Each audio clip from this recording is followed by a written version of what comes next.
Want to start the stream? Yes, I am sure I want to start the stream. I wouldn't have, you know, eased up on my bladder muscles if I didn't want to start the stream. I did read the instructions. I followed the instructions. We are not on the test streaming thing. Did you set the title? Yes, I did set the title. Thank you, Jake. You are my chicken dinner. Like, you're a winner. That's what I mean. I don't mean that he's like kind of salty and savory. I like your thighs. And your all right, so we have greasy white breast. A pretty mediocre show for you guys today because, frankly, there just I'm bringing the awesome. There just wasn't really a lot going on this week. Why would you say that? Well, because you want people to leave. They're not gonna leave. I mean, they already went through the effort of clicking on this. They'll go down with me. Yeah. I mean the ship. Go down on the ship, not... No, you don't go down on the ship. You don't go down on you either. That's what I'm trying to get out of here. So we do actually have some legitimately interesting topics. Google mandates 2 years of security updates for popular phones. How do we define popular? I guess we'll... Oh, there's a definition. Cross that bridge when we get to it. Mm-hmm. The meme tax means maybe you won't be able to upload to YouTube. Yeah, okay, no, I'll talk more about it later. More bridges to cross. There's been another big win for right to repair. And the iPhone, iOS 12, defeats the gray key locker thing that police use. Suck it, police. But, I mean, Blue Lives Matter. I mean, let's get out of here. Roll the intro. Wow. Ah! You are so never coming on WAN show again. Yes.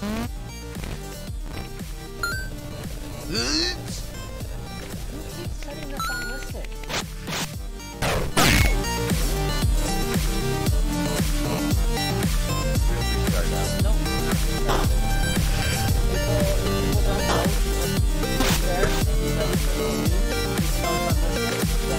Elgato! FreshBooks! Madrinas. Alright. Do you think that you have RBF? What is RBF?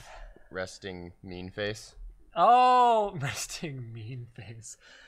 You know what? Let's see your resting face at the camera. I would actually, yeah, I would much rather hear if you think I have resting B face is what's up. So the only reason that it really comes up in my household a lot is that one of my daughters,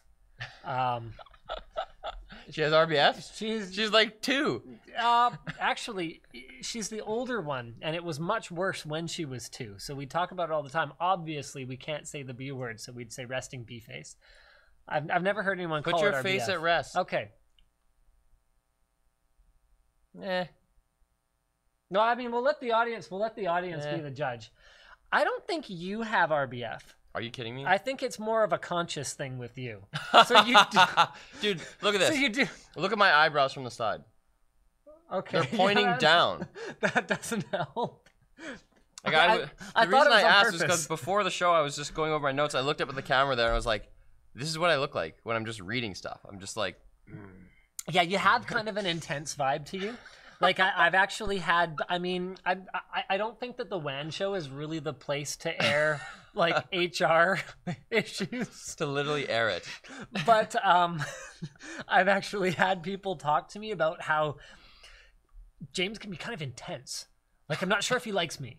You know? That's so funny. I think that about Tyler. I think Tyler...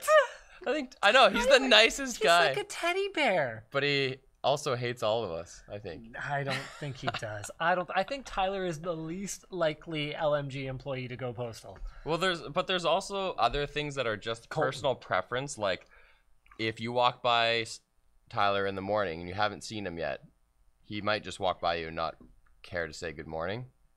And I'm fine with that. There's a lot of people here. You don't want to spend half your day saying good morning. Yeah, there's 20 people. Like That's fine. I got past saying good morning to everyone probably around the time we hired you guys. Cause okay. I mean, you were basically everyone that I passed in the morning was new and therefore didn't matter anyway. No. But there was just too many people. All of a sudden, instead of, because the upstairs used to be, who the hell used to be upstairs? There was no upstairs. Well, there's Chelsea. That's Nick, right. The sales team was there. So there was and then wasn't Nick? No, Nick was in his office. No, he wasn't. Yeah. No, Nick had an off. No, when I started, Nick and Chelsea and Colton were all in that corner Were they? by where Anthony and Alex are now. Is this even interesting? I mean, it doesn't really matter. But I mean, okay, we'll get to why I'm wearing eyeliner shortly, because I think that's what everyone's waiting to hear. Because it's Friday night, baby. Yeah. No. And you're taking me out dancing. And how come Batman doesn't dance anymore? Did he used to? What, like in the 70s? It's a Simpsons quote, man. All right. Okay. You know what? I'll explain why I'm wearing eyeliner. You must super chat us if you want to know. No, they don't have to super chat. Come on, we're sellouts, aren't we? Doing it anyway. We're shills. That's the word on the street. So basically, I take exception to Razer's branding. I mean, I understand branding it's marketing, and it's not meant to be just like a purely dry. I do love this pillow though. It's not meant to be just like a purely dry description of the product. Like if Razer called their mice pretty good mouse that is pretty good and the ergonomics are good enough that the pro gamers we endorse didn't throw them away, and it's pretty expensive, but like it's pretty good. Like if they called it that, obviously no one would buy it. But if they call it Mamba, you know, it sounds a lot more appealing. But the whole thing that they've started doing over the last few years, where it's like they refer to themselves as the world's premier lifestyle brand for gamers. Lifestyle brand for gamers.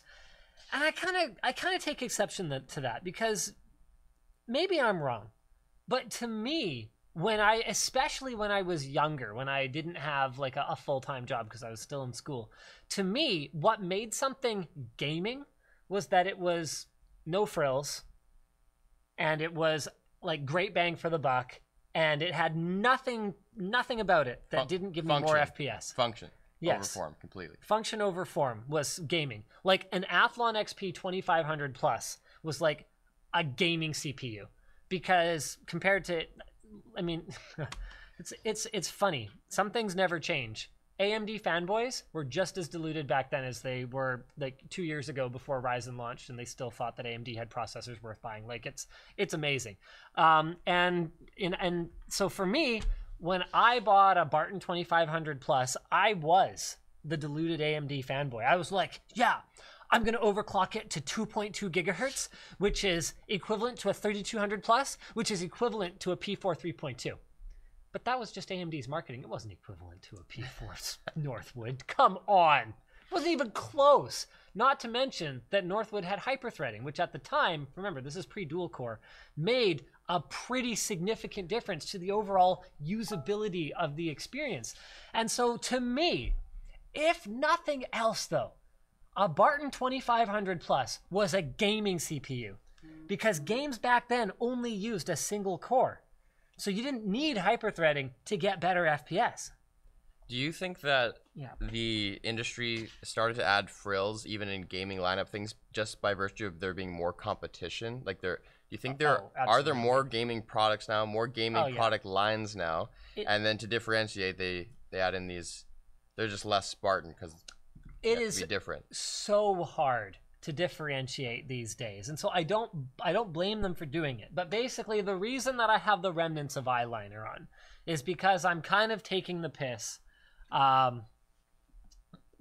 as like a gaming lifestyle sort of character at the beginning of the video for the Razer Phone 2, which is going to be an interesting video, by the way. What? I saw the getup. How is that? Okay. I'm like edgy. I'm an edgy. That's you trying. Just shut up. You have such a warped view. Okay. Obviously, it's like over the top and stupid.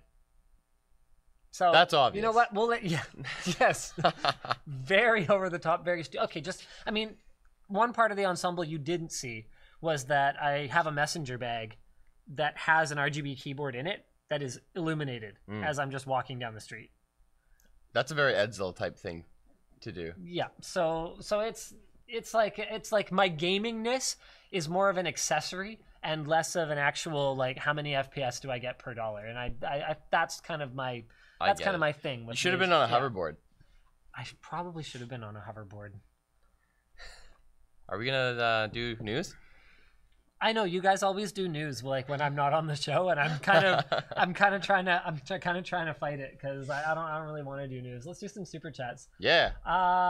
What do we got here? Whoa. Sikurosu says, I was going to ask why you don't refer to float plane comments and only YouTube, like in the iPhone response video. And then I saw you just did a float plane exclusive. Fair trade. You're the best, man. Keep it up. Well, thank you. Thank you. You're the best too. He was talking to me, dude. And Bombchulink says, paying the Linus tax again for great free content. You don't have to pay a tax for something that's free. Paying the Linus tax for great free contact? Oh, the tax is that he has to listen to you. Hey, Mate's watching. What the heck are New Zealand dollars? Oh, hi, Mate. What up, dude? All right, fine. We'll do a news topic. Wait, are you gonna answer that first question? No, I don't know. What was it? I don't know. It was a paragraph, but. Oh yeah. He was cool with it. So I was like, yeah, cool. What? Yeah, he was like, why do you only refer to YouTube comments when you do like a response video? Okay, I guess I could answer that. It's because YouTube comments are more recognizable. If we put up comments that are formatted for Floatplane, only the thousands of people on Floatplane are going to be able to relate to it. So we tend to try to go as mainstream as possible in the content itself, which is why you'll hear me say things like, dislike the video if you want, even though Floatplane doesn't have a dislike button. So is this person referring to graphically what they see on screen when we include comments and they pop up? Or are they asking why do they always pop up and look like YouTube comments? Yeah. Oh, okay. Ben says, please remember to mention folding month. Yeah, it's folding month. That's in the doc. It is folding month. I've been folding for 3 weeks already, so I'm way ahead of you suckers. But all month, it's folding at home, which is using your computer as in a distributed network to help research different fight diseases, including cancer and Alzheimer's and all sorts of stuff. There's even Ebola stuff in there. And it's cool. Kind of topical right now. I am warming up my house instead of turning the heat on. All the super chats are for you. Eddie says, oh snap, it's laser time, boys. Yeah.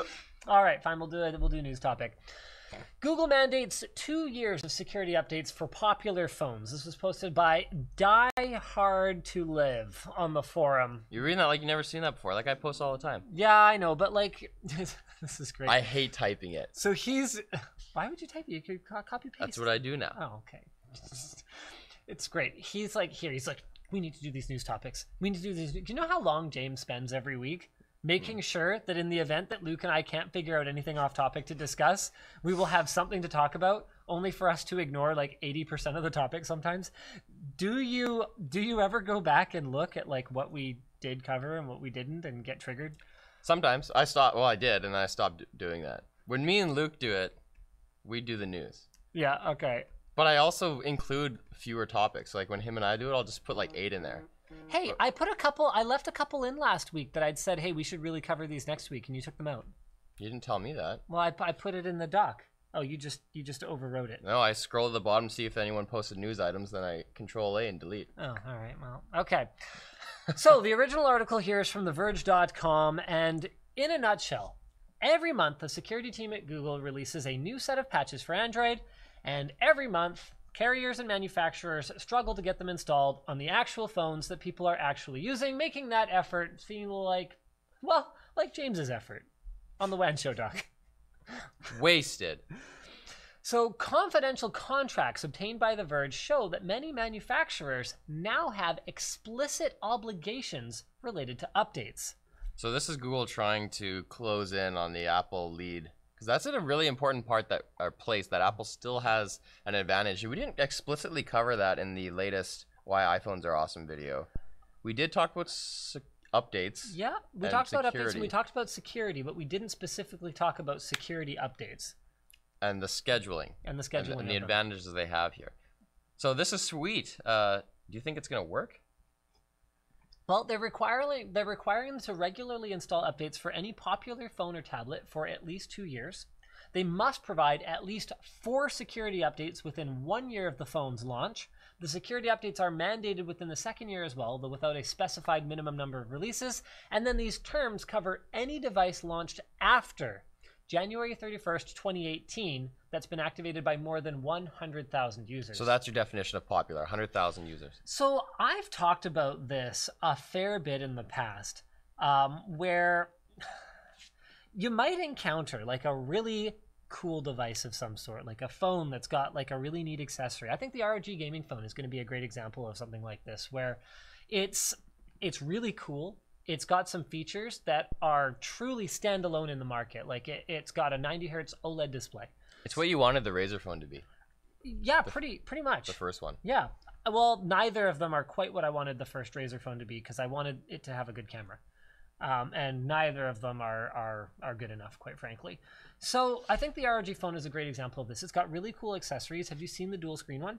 Yeah. Okay, so we have a video coming. We actually got our hands on all of the accessories for the ROG phone. So we've got the game controller that clips onto the sides. We've got the dual screen. So it comes with a 6,000 milliamp hour battery in it. It's got like a kind of an ergonomic handle, like controller handle for it. And then it's got a second screen in the bottom, kind of DS style, that you can actually run apps independently on, which tripped me out. So our thumbnail, I think we were going to do, for the thumbnail and title, we were going to do, we got every ROG phone accessory. You know, thumbnail face. But I think what we're going to go with is, this phone runs 2 games at once. Yeah. Yeah, Jake was telling me he had 2 separate games running at the same time. And it actually ran not bad. Depending on the games, that actually could be practical. If you're playing something turn-based or something with waiting times, you could play like a hand of poker while you're also, I don't know, playing Pokemon Go or some crap.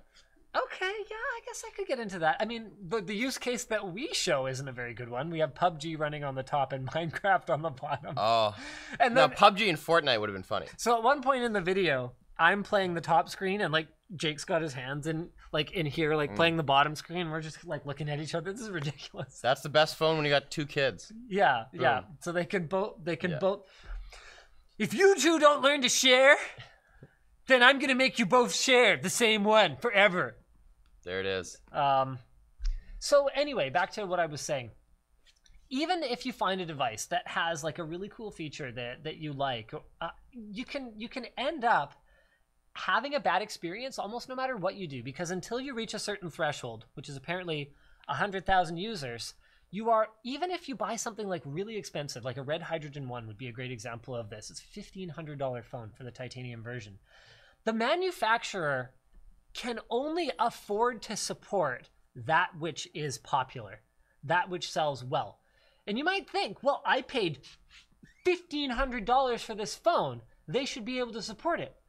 But the issue is that even if they were making $500 a phone versus $300 a phone that someone like, you know, Samsung was making, if they're only selling 1,000 units and Samsung is selling 100,000 units, and these are all completely hypothetical numbers, 1,000 units times $500 is still only, what is that?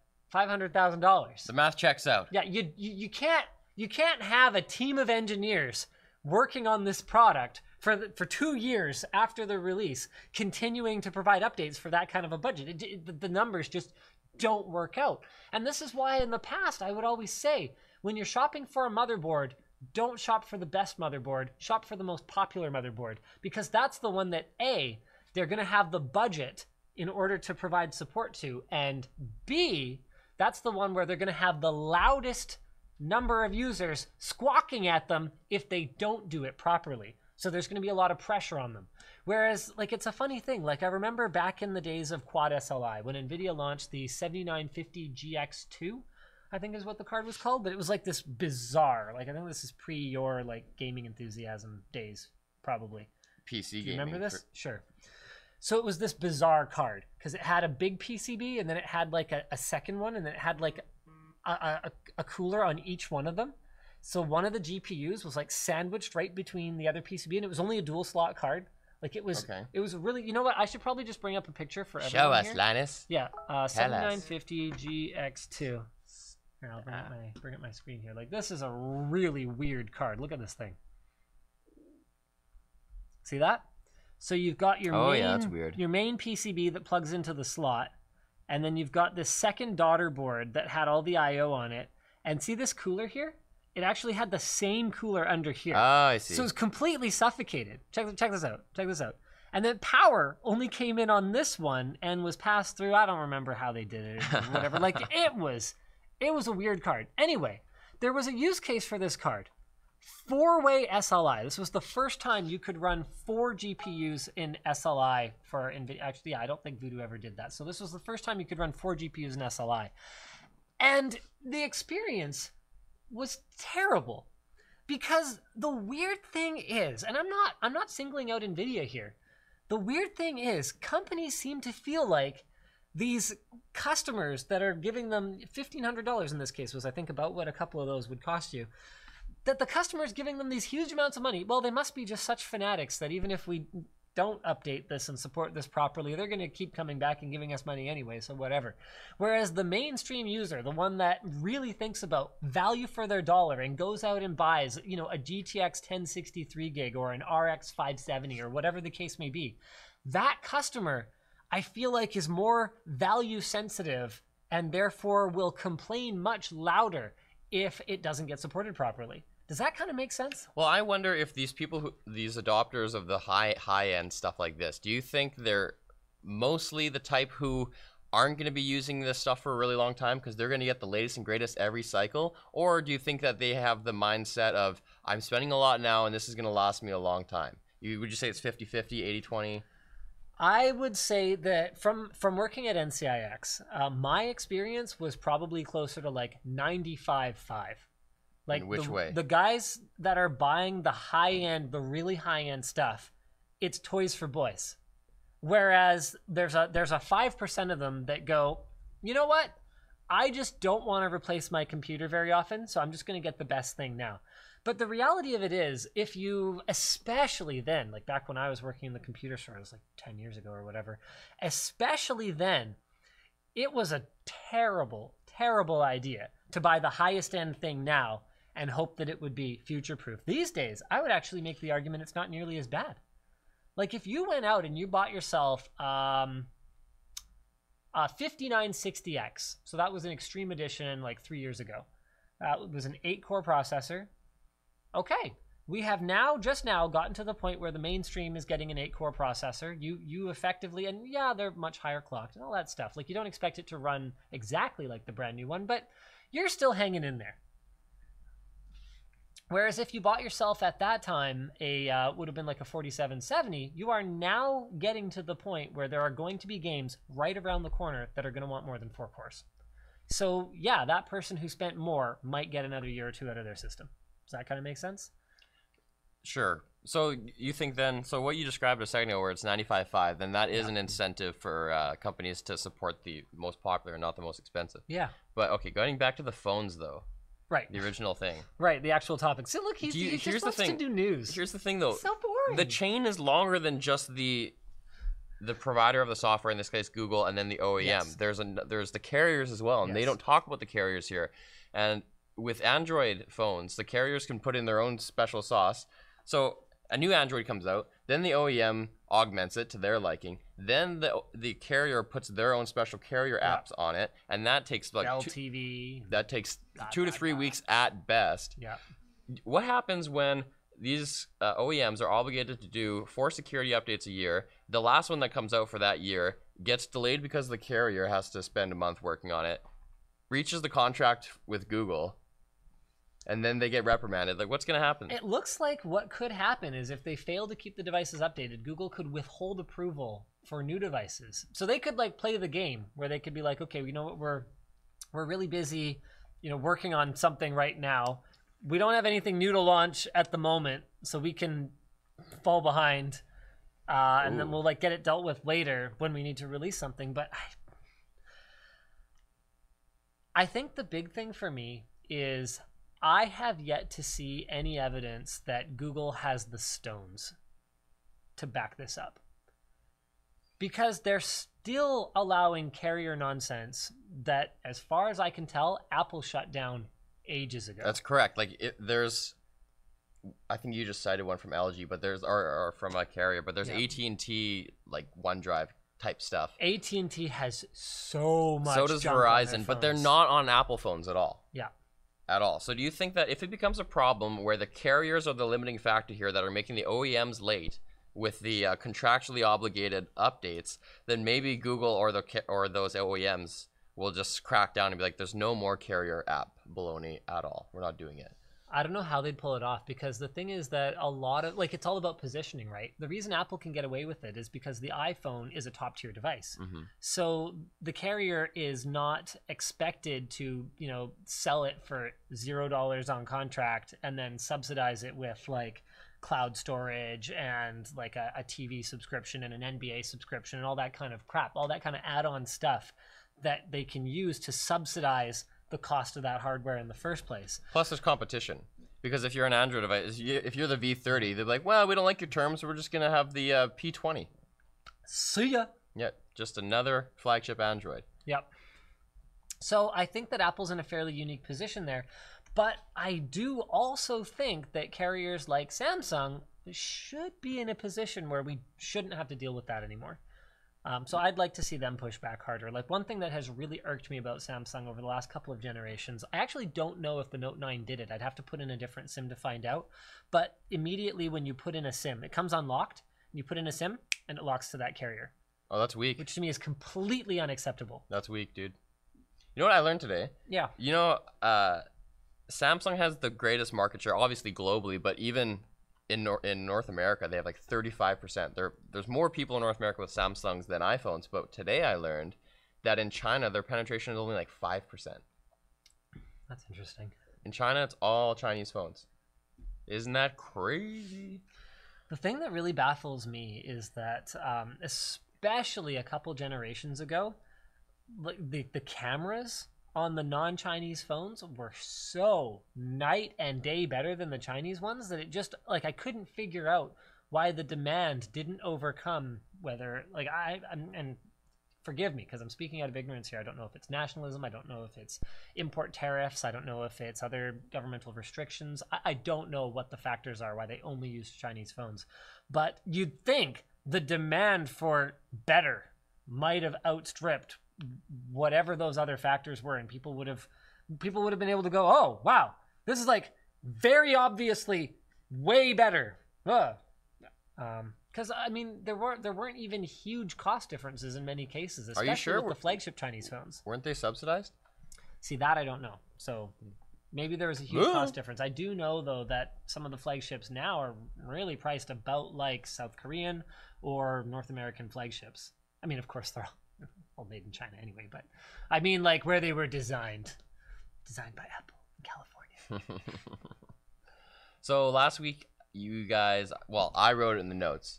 I don't know if you talked about it, but we learned that because of GPDR in Europe, GDPR, okay, whatever, the thing with all the notifications on all your favorite websites. So Google was found to be illegally acting monopolistically. He's leaving. I'm talking to you. I'm talking to everyone, but I'm also talking to you, you know. I'm listening. So Google had to unbundle. It used to be the case that even though Android is open source, the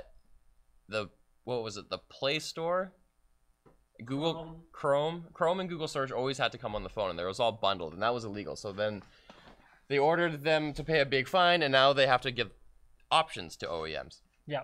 And so a device gets subsidized by the fact that Chrome's on there because there's advertising revenue. But then now, if you're going to be able to get an Android phone that doesn't have Chrome on it, then Google still has to make that money, so they're just charging a licensing fee. But we didn't know how much it costs, and now we know how much it costs. And what's interesting is this kind of gives us an idea of how much money Google expects to make off the Play Store, off Chrome, and off Google Search. Well, I think that the fees here would be slightly higher than what they made off of that. I think so too, because I'd be given the EU the old, you know, okay, maybe not the old FU, but I'd be trying to create pressure. I'd be trying to say, look, yeah, the way you had it was pretty good. So you don't like it? Okay, here's something worse. Exactly. Enjoy. You got options now, but there's a clear incentive to go for go back to the old way. Quo. Yeah, exactly. So what we found out is that it could cost up to $40 per device. Sorry, $40 a device? That's how much the iPhone Apple was paying for those Samsung Hold on a minute. OLEDs. Consider this, you guys. The BOM cost of like an iPhone XS is BOM means bill of materials. Yeah, the bare hardware cost of something like an iPhone XS or like a Note 9 is somewhere in the neighborhood of usually what, around $250 to $350? That sound about right? We actually had all those figures in one of our Why Are You Buying This Did episodes. we have them? Okay. The point is, they are like a third to like a quarter of the final sale price because there's a lot of costs associated with bringing something to market, including whether you like it or not, things like advertising, that do factor into the final price of the phone.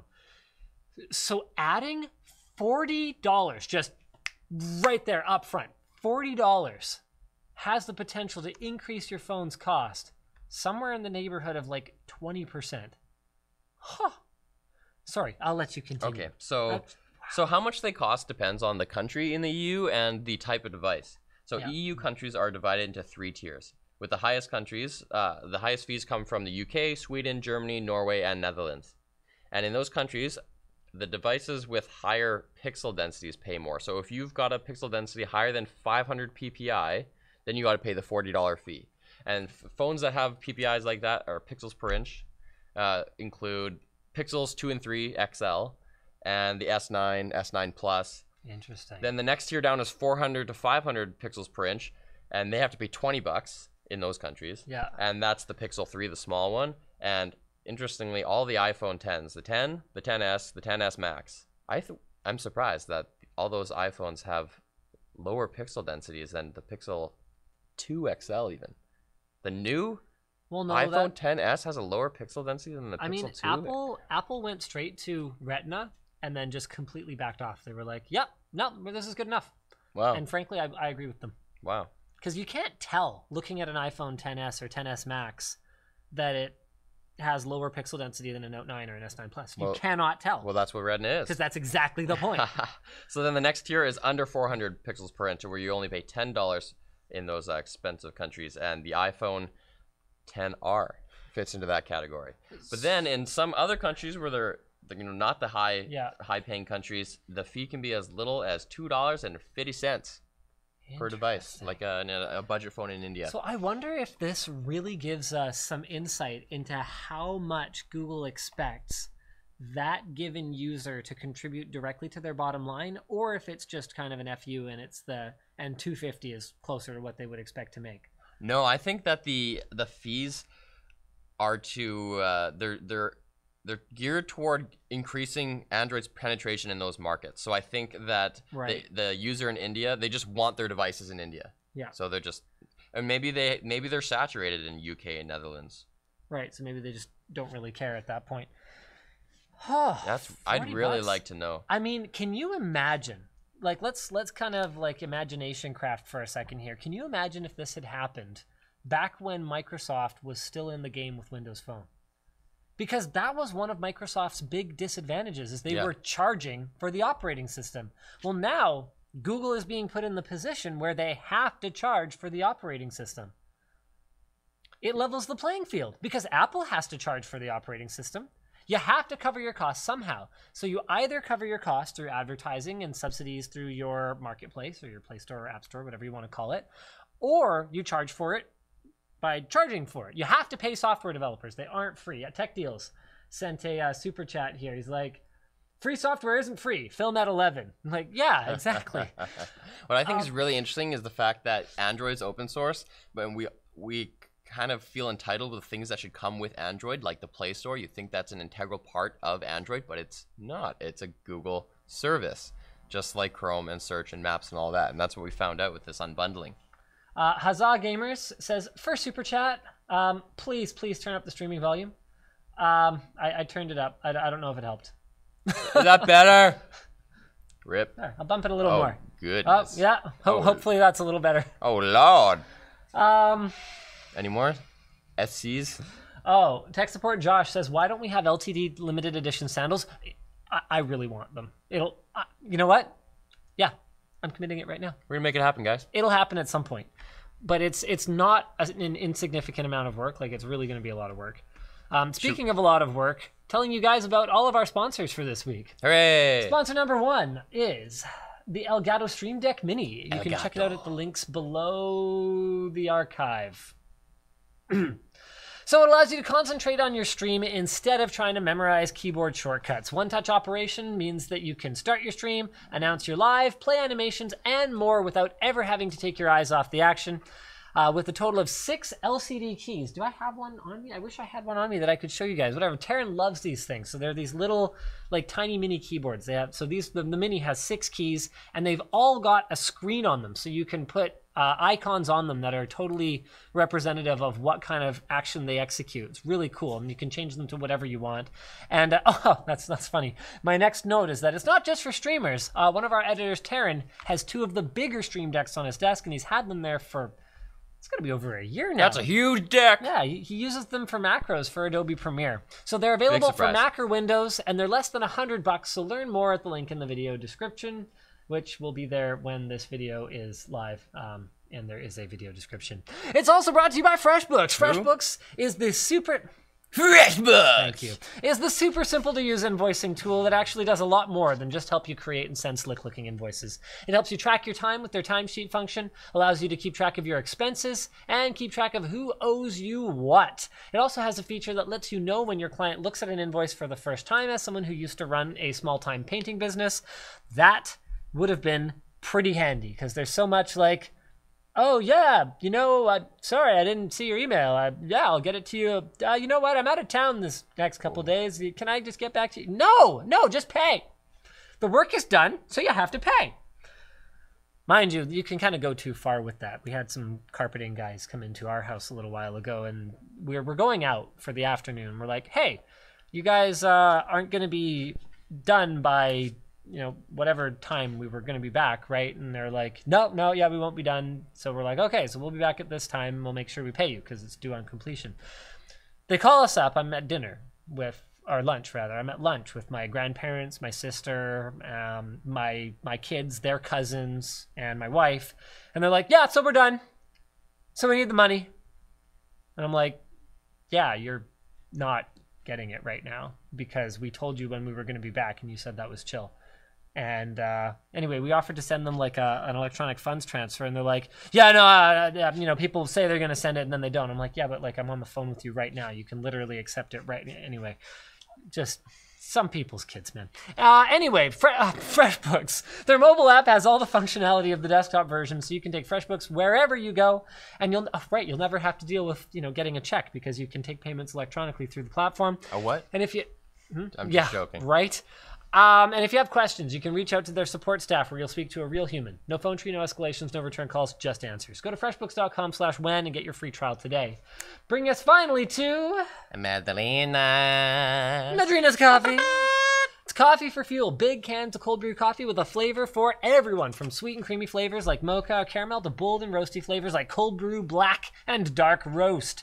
They're delicious, specialty grade blends, and they're brought to you in a convenient, ready-to-drink 15-ounce can. We had a little disagreement with them. Technically, it's a 16-ounce can full of 15 ounces of fluid. So I said, you know what? We're calling them 15-ounce cans because that's the way we roll. And the first 50 of you guys to use offer code Linus, get that ready, are going to get 50% off and a free 6-pack. That's right. You get abs immediately. You get, right away. Boom. Boom, like that. Check it all out at madrinascoffee.com/Linus. If you have any questions, Shlomo from Madrinas is in the chat to answer them. All right. Should we do another topic? Maybe one more topic, and then we'll just BS for another, 15, 20 minutes and call that good? What do you think? What's the most important? Most important? Oh, meme tax. That's our headline topic. It's like right in the thumbnail. We have to do it. Okay, Dan. So this was posted by Mail on the forum, and basically the EU's new copyright directive, known as Article 13. A lot of people were criticizing the episode of Tech Linked this week where I was raging out about this, saying, too little, too late, you guys. You should have covered it before. And I'm kind of sitting here going, well, I didn't think this was going to go through. And we have had coverage on this over quite some time. And also... as if it matters. We're not even in the EU. Well, I mean, it's going to affect us. So let's talk about our... No. I just mean like how much sway, like, are we that important? Yeah, no, we're not. But at least we can try to make some noise now because even though... Is that $300? It has passed the first vote. I should hope not. No, it's 300 whatever A is. A. That's not Australian, is it? That would probably be like AUS. I don't know. It doesn't. Yeah, I think it's AU for us. So there's no real. Those are. There's no real new news. The only new news about this is that the YouTube CEO publish a blog post, an open letter, just talking about how it's going to affect their service and how dramatic the changes could be should this, continue. So just as an update on the situation, the first round of voting has come and gone, and it passed.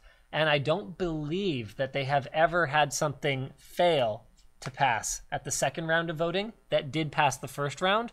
So we are really on the verge of making platforms responsible, not just responsible, but also liable for the content that is on their websites. To put this in context, now it does specify that it's major platforms or whatever the case may be, but major platforms are kind of important. It's probably quantified. I don't know exactly how they're quantifying it, but I still think it's important because Floatplane's pretty major. I mean, pretty big deal. This has the potential to impact even something like LinusTechTips.com forum. Like it was a number of years ago now, but there are things that already work like this. So back when we were still using AdSense for LinusTechTips.com, not that it ever made a ton of money or anything, so it wasn't a big deal, but we had a post your desktop wallpaper thread that was like many dozens and dozens. I think it was hundreds of pages long, because everyone would just post their desktop wallpapers, and some people's desktop wallpapers are their home, not their work desktop, because they wouldn't be safe for work. And so we ended up with some pretty racy images on the forum, and quite frankly, post your desktop wallpaper threads are the kind of thing that doesn't typically get moderated very actively. So what happened was we ended up with some content on the website that Google deemed to be contrary to their restrictions for Google AdSense, and they cut us off. And they said, you guys need to get your site back in line before we will turn it back on, and you guys are responsible for scouring your website and making sure there's nothing on it. And we kind of went, we have literally thousands of posts a day of user-generated content. This is not feasible to actually filter through every freaking post and make sure that we don't have any hate speech or any nudity or any graphic violence or whatever the case may be. We do our best, but we rely on our community to flag things. And a lot of the time the community will go that's not a big deal. And Google will go, whoa, holy crap, that's terrible. So I guess what I'm trying to say is that it's unlikely that something like Linus Tech Tips Forum would actually be affected by Article 13, because it's pretty small fish, and so would something like Floatplane be. But the problem is that everything small, if it's good, will grow. And this situation where the platform has to be responsible, ultimately we got our AdSense revoked and we never got it back, in case you guys were wondering how that story ends. This situation is ultimately untenable, because with the amount of user-generated content that someone like a YouTube or a Facebook or even LinusTechTips.com forum is receiving, you would have to hire so many staff just to sit with their eyeballs, their eyelids stapled to the tops and bottoms of their eyes, staring at their screens, watching it come in. The number of people you'd have to pay to do that would be unmanageable. You would never be able to have an online platform that can just accept any user-uploaded content willy-nilly. That's what I'm trying to say, is that even though we might not be affected by this in terms of the platforms that we run, we have been in this situation, and it's not feasible. So, the quote from this blog post. Yes. She says, it would be too risky for platforms to host content from smaller original content creators because the platform would now be directly liable for that content. The proposal could force platforms like YouTube to allow only content from a small number of large companies. So basically what she's saying, and so you're basically going back to cable. She clarifies things further later. I think she's saying there's possibilities that they could prevent EU users from accessing non-EU content, or they could prevent there's ways that maybe they could geofence it or whatever the case may be. But ultimately, yeah, it's like going back to the Stone Age. We've had YouTube the way it is, user-generated content, video content, it's amazing, for over 10 years now. And to go back to not being able to just have anyone upload any stupid dog video and maybe go viral and maybe, you know, make a couple $1,000 or whatever. Like to take away that. Or upload a video of them reviewing a laptop in their kitchen, then maybe one day employ 22 people. And so that's something that really upsets me, is that there's a lot more to YouTube now than just the user-generated content even, because I sincerely doubt, would be big enough to qualify as a small number of large companies. There's just no way. Like, they couldn't possibly manage everyone our size on the platform. I don't think it makes any sense. Because remember, guys, we're not, like, monitoring video content is not the same as even something like a forum, where you can kind of skim images. Yeah, it looks fine. You have to watch the video. It's nuts. You can't really just depend on the machines to do this. And you can't. There's no way. Even Google is basically admitting we can't do it. And if they can't do it, I don't think anyone else is in a position to go say with 100% confidence that they'd be comfortable with it. So this could affect us in a huge way. And it's not just me personally, but the YouTube ecosystem props up hundreds, thousands, tens of thousands, hundreds of thousands of people's actual livelihoods now.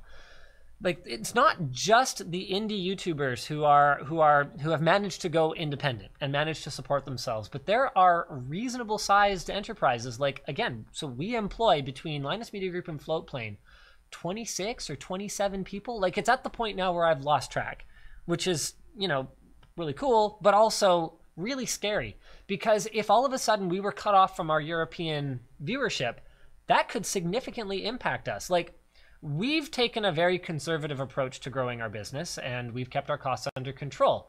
My commitment to you right now, James, is even if all of our European viewership goes away tomorrow night, your job will be safe, and so will everyone's here. But other people might be riding the razor's edge a little tighter. Or they might be in a really vulnerable state right now, where maybe, I think a great example would be Tech Deals. Tech Deals is one of the guys on Floatplane right now. He sent a super chat earlier. So Tech Deals just obtained a new studio space. What if he took a 20% hit to his income right now? Yeah, his most vulnerable time. At his most vulnerable time. Like, this was ultimately why Linus Media Group went on Vessel. Because we had just obtained a new space, just hired some people. We were looking to expand, and then it was YouTube that time. But YouTube released this memo saying that we weren't going to be able to monetize our videos through third parties the way that we'd been doing up till then. We were like, holy crap, are they just going to like rip all our videos down? What are we going to do? And I think there's going to be a lot of people panicking like this. So should we be freaking out? Yes. And then there's all these other applications. Like, we just had a municipal election in Vancouver, or in the whole region. What about all those random city councilor people who just wanted to tell the constituents their little platform? Boom, it goes on YouTube. Where are they going to put that?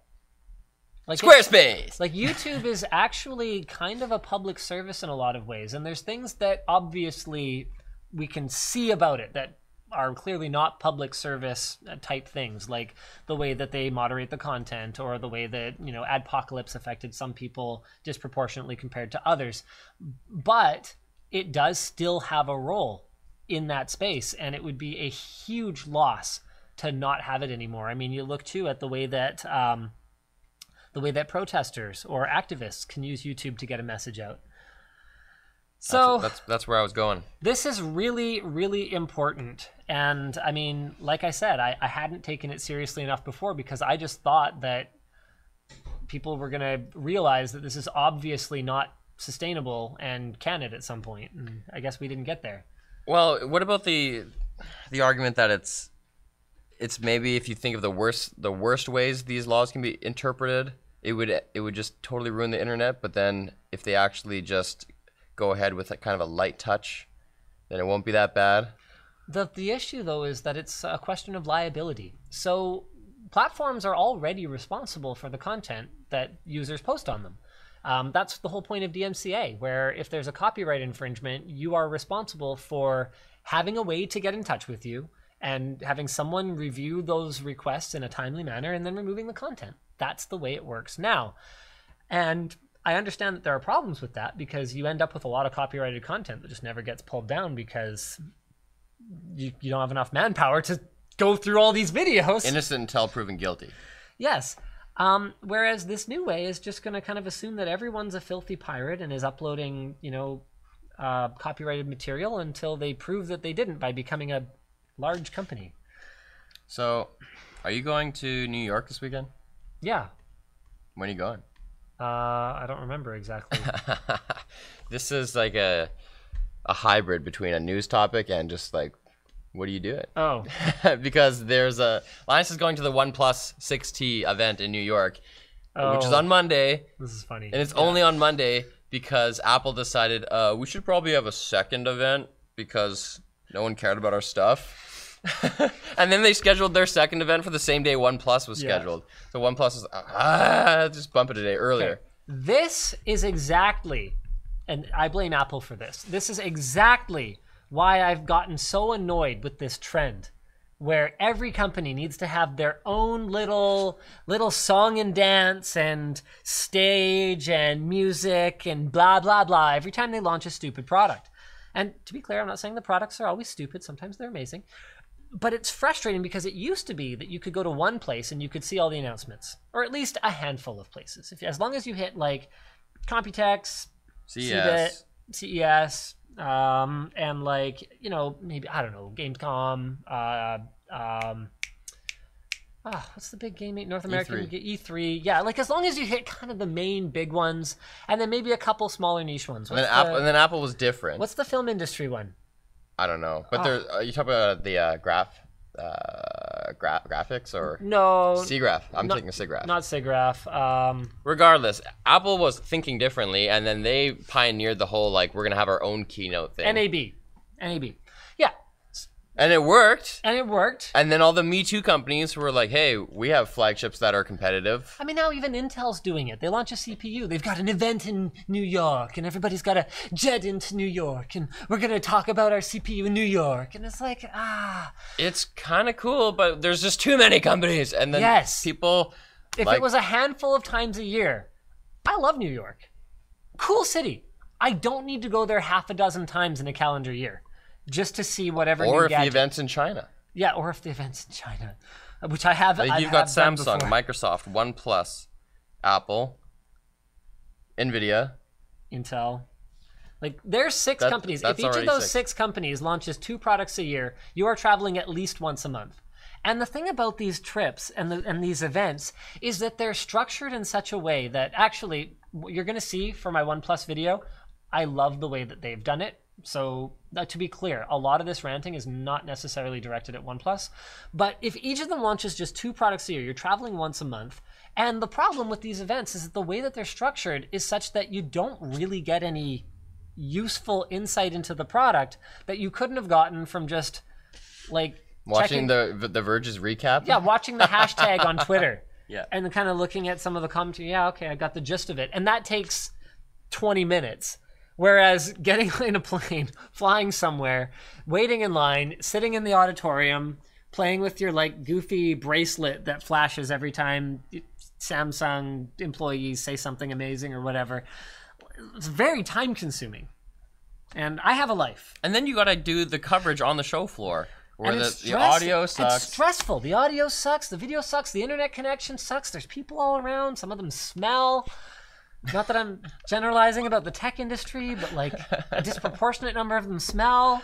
Like, I don't know, man. It's rough. And I'm not, to be clear, I have the greatest job in the world. I would never complain about my job. It's just that there are frustrating things that I feel could be done better. It's constructive criticism. Take it that way. Do you think that OnePlus benefits from the fact that Apple bumped them? Because now they got another wave of media and a bunch of articles about them? I have no idea. I don't know if it makes it better or worse. Do you think that Apple always planned to have 2 events? Yes. I think that Apple probably plans their events a year in advance. We should do a couple super chats before we go here. Okay. Oh, wow. There's so many of them. I don't know if I will get to them all. Serrated, will the EU ruling affect Twitch? I would think so. In fact, I could see it affecting Twitch more than someone like YouTube. But it's streaming. That's really weird. Yeah, it's impossible. It's like actually impossible. Well, would the streamers have to agree to terms of service that well, I'm sure they already do, obviously, but Where a like different one. the like, liability would pass through to them or something. I have no idea. or like, just promise you won't swear. Right, I never finished that thought before. The issue is the liability. The issue is that even if it's a light touch enforcement of it, if the platform is liable versus just being able to respond to DMCA takedowns and go, okay, we did our job, then, you know, if someone like, you know, Disney, okay, let's take a litigious company like Disney, were to go, okay, the damages of that movie rip being up there for 48 hours were $1 billion. All of a sudden, YouTube's on the hook for that, and Disney can go after them directly. That's a big problem. Well, unless the judge was like, look, it looks like they did their best. Yeah, but then but you don't want the law to be. If you take that risk, Yeah. do you leave it up to the judge? I wouldn't. I'd be like, nope, forget it. Fina, shout out from France. Hi. Bonjour. Shknika says, newsflash, Linus, people smell. Here's some money for a good air freshener. I can't carry an air freshener around with me. Daniel says, testing to see what letters show up for Aussies. It is A. That was 300 Australian dollars, which I think is about equivalent to Canadian rupees. Holy crap. Wow. Thank you. Did you even read out the $300 one? I'm getting to it. Nikolai says, Super Chat number 6, come back after the stream and check out Linus's serious face during the EU YouTube talk. That's a serious Linus. Yeah, the eyeliner actually helps a little bit, I think. Does it make me look more serious? I don't know. No? All right. I don't know. Does it make me look more like a magician? Definitely. Okay. It kind of just it makes you look like a worn out rock star. Like when you see like Robert Plant when he's 50 and just haggard, like, ooh, stop. Make your Wikipedia picture an old one. Oh, I don't want to see you like this. Paul says, here's £1. Thanks, Paul. Taco Preacher says, here's 100 Mexican pesos. Thank you. Taco Preacher. I didn't even catch that. Tech support Josh. Contact me. I have some ideas. That's very vague. I probably... okay. The kinds of ideas that I've gotten from people on the internet, you'll have to forgive me, Josh, but I probably won't be chat. Jamie says, so if Article 13 rolls around, do you fancy a British migrant? Only if you can get a work permit and your skills happen to align perfectly with what we're looking for at that time. We're not hiring right now. Brian says, love hearing your insight about what affects pricing in the tech industry. Yep. I like British accents, so we should have more here. Or Irish. How much more credible would I sound with a British accent? 10x? Yeah, I think so. DSBD says, are you going to release the new LTT logo shirts in store? Okay, yes, at some point. We really want to. They've been done for ages. We're revamping the store completely. Kairanyo says, here's some European euros for the European talk. Hope this doesn't make it so I can't watch you guys anymore. Me too. Oh, goodness. Okay, so this is the 300 Australian dollars. Really? High Density Potato paid $300 to send this message. High Density Potato. Really wish I could watch the WAN show from LMG's amphibious aircraft. Here's $300 minus the 30% streaming tax towards making it a reality. So is that the deal? Have we now entered into a verbal contract where I have to buy an amphibious aircraft with it? Oh, Floatplane. Wait, you didn't get that? Oh, because Floatplane doesn't do WAN shows streaming. Okay, yes, we will get that working at some point. We're actually closer than you probably think. Amphibious aircraft. Why is that something that someone would want? I thought he meant that I would stream from... well, image quality is better on Floatplane. We could stream at higher bitrate. Okay. Like, once we have it working, we should be able to do it. So... Is that it? That's one reason. That's it for the WAN show. Oh, I meant, is that the only reason? But, yeah, okay. Bye-bye. Is there anything that you're particularly upset that we didn't cover? Nope. Topic sucked this week. Whose fault is that? The world. Nope, you're gone. The intro's rolling. Actually, they can hear it. You know, when's the last time we did a show together? You and I, a long time. Yeah, I don't think since like... We haven't even done that thing. I don't think we've done like one or two. Ever? Yeah. No, we've done like 6. No way. They would have all been like right around the time that you first started hearing the I got such a kick out of the way that you kind of like snuck into videos even though you weren't finished your probation yet. You got a kick out of that? Like, totally again. Well, you know, it was cute. You gave me a shit for it. Yeah, I know. Yeah, but well, there's what I mean. It's like parents, right? Like they might yell at you about something, but then like when you're not looking, or like when Yvonne's giving one of the kids heck for something, and their attention is completely focused on her, I can be like, oh. Well, because it's like really cute or whatever. What happened was other people would need help, and they would ask me, like Brandon or Max or whatever, would be like, would you like to? And I wouldn't say no. I wouldn't be like, oh, I'm not allowed. I would be like, sure, guys.